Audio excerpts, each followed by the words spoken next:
கண்மணி நாயகம் ஸல்லல்லாஹு அலைஹி வஸல்லம் அவர்களின் மீது அவர்களை பின்பற்ற இருக்கின்ற ஒவ்வொரு நல்ல உள்ளங்களின் மீது முடிந்து உண்டாகட்டுமாக.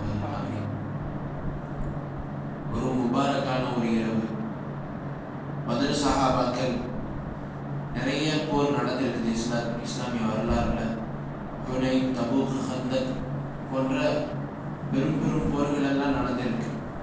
அதை தொடர்ந்து இன்று வரை இஸ்லாமிய வரலாறுகளில் ஏராளமான போர்கள் நடந்து கொண்டே இருக்கிறது.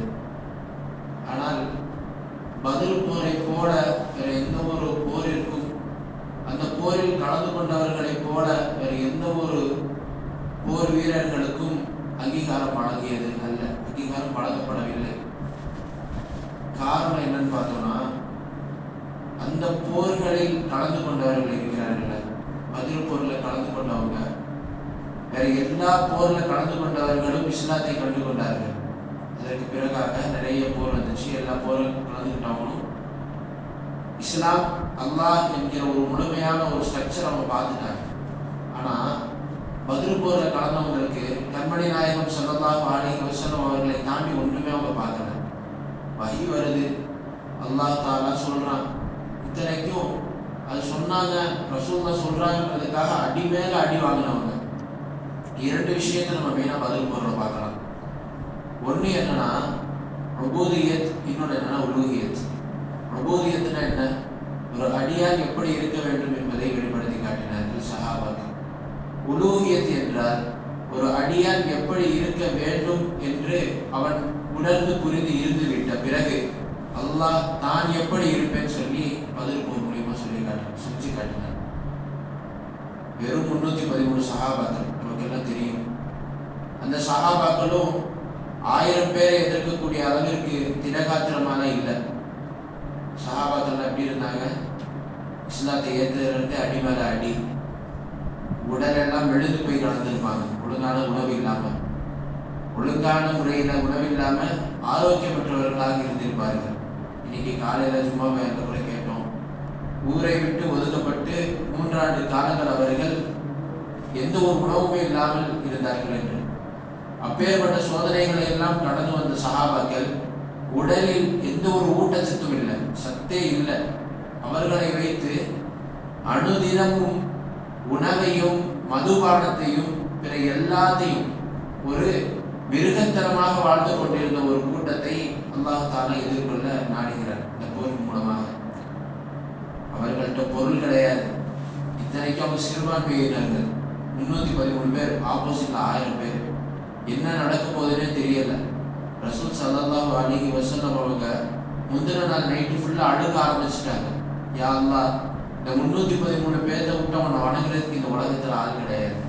கஷ்டப்பட்டு நானே இந்த அந்த ஓடி 350 பேரை சேர்த்து வச்சிருக்கிறேன். யா அல்லாஹ், இவர்களையும் இந்த போரில் நீ அழைச்சிடாரு, இஸ்லாத்துக்கு வெற்றியை கொடுன்னு சொல்லி இரவு முழுக்க ரசூல் ஸல்லல்லாஹு அலைஹி வஸல்லம் தேம்பி அழுது துஆ கேட்குறாங்க. என்ன நடக்க போகுதுன்னே தெரியல. இதுக்கு முன்னாடி அவங்க எந்த ஒரு அத்தாட்சியுமே காணலை. பார்த்தது எல்லாமே ரசூலுல்லாஹ் மட்டும்தான். ஆனால் போர் நடப்பதற்கு முன்பாகவே அல்லாஹ் ரசூலின் மூலமாக சில விஷயங்களை காட்டினார். முதல்ல நம்ம உபூதியத்தை பார்த்துக்கணும். இப்படி தனக்கு எந்த ஒரு ஊட்டச்சத்துமே இல்லாத ஒரு நிலையில இருந்தாங்க சஹாபாக்கள். சத்தே இல்லை, போய் நிற்கணும். அதுவும் நோம்பு வச்சுட்டு நிற்கணும். எவ்வளோ பெரிய கஷ்டம். 17வது நோன்பு ஆயிடுச்சு. முதல் நோம்பு கூட ஏதோ ஆரம்பத்தை சாப்பிட்ட சக்தி ஏதோ பாக்கி இருக்குன்னு சொல்லலாம். 17வது நோன்பு. இத்தனை நாள் நோன்பு வைத்த களைப்பு, அன்று நோன்பு வைத்த களைப்பு எல்லாத்தையும் தாங்கி கொண்டு சஹாபாக்கள் போர் தொடுக்கிறதுக்காக போய் நிற்கணும்.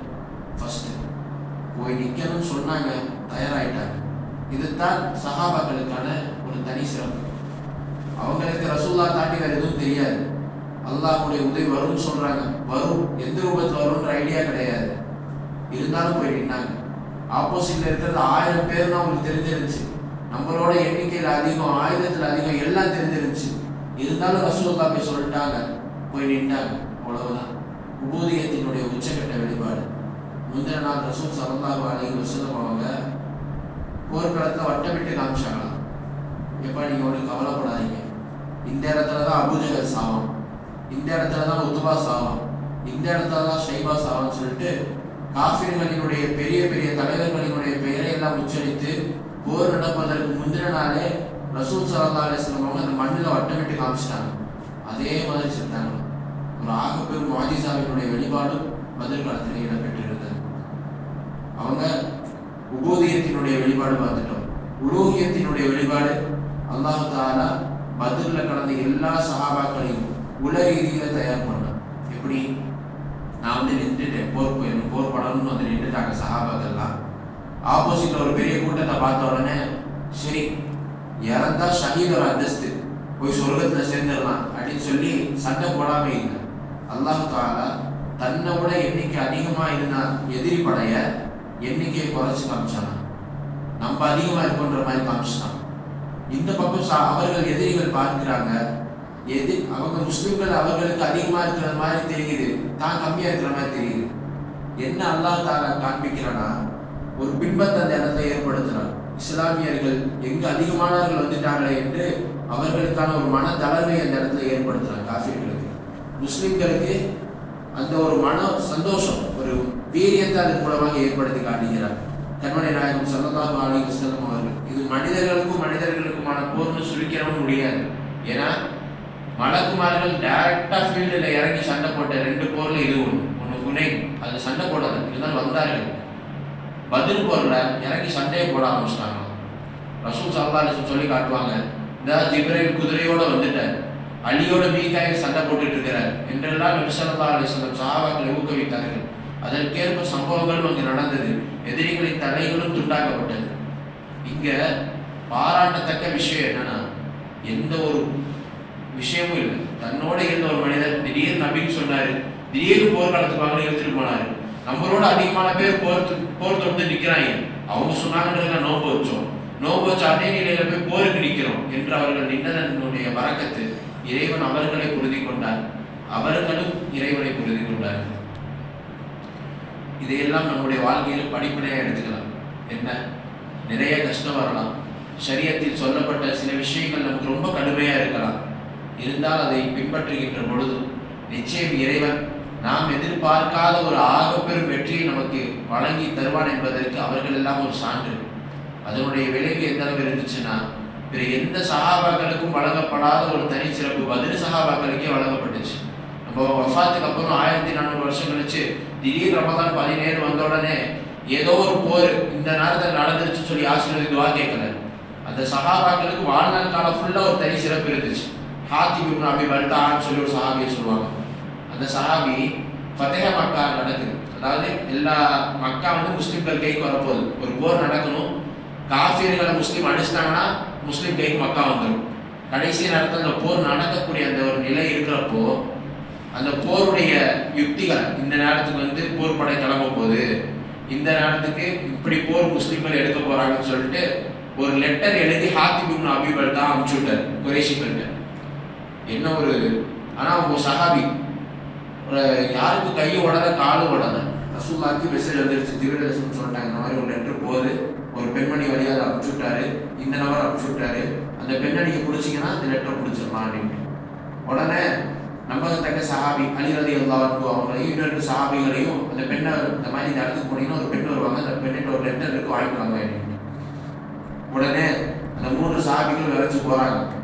ஏப்பா உன்ட்ட ஒரு லெட்டர் இருக்காமே, லெட்டர் கொடு. இல்லை என்கிட்ட லெட்டரே இல்லை அப்படின்றாங்க அவங்க. இல்லைப்பா உன்ட்ட ஒரு லெட்டர் இருக்கு கொடு. என்கிட்ட லெட்டர் இல்லைன்னு சொல்கிறேன். இல்லை இந்த பாரு உன்கிட்ட பேசுகிற நான் வேணா போய் சொல்லலாம், என்ன அனுப்பிச்சுட்டு அந்த நபி சொல்ல மாட்டாங்க. ஸோ உன்கிட்ட லெட்டர் இருக்கு கொடு. அந்த அம்மா நான் சடையில் அந்த லெட்டர் சுருட்டி மடிச்சு வச்சுருந்தாங்க. சடையை அவுத்து அந்த லெட்டரை அவுத்து கொடுத்தாங்க, லெட்டர் எடுத்து கொடுத்தாங்க.